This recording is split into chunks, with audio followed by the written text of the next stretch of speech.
The Playhouse was a nightclub and gambling house run by Barbara Ray. But it wasn't always the Playhouse.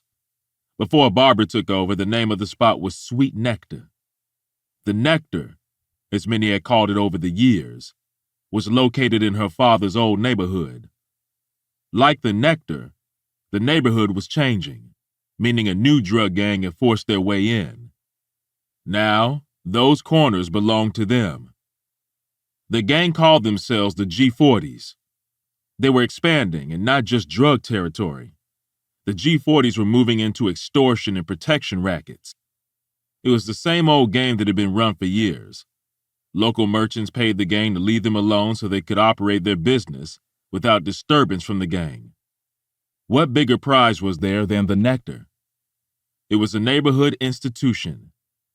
And now that it was called the Playhouse, it was one that Raw Dog, the leader of the G40s, had to have, especially after he'd heard from so many people how fine the woman who ran the Playhouse was.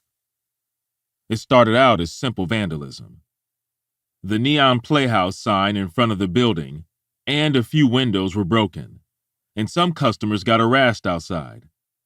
There was some shooting a couple of nights later when two of the G40s, who had come there that night to shake them down for protection money, tried to get into the Playhouse and were refused entry.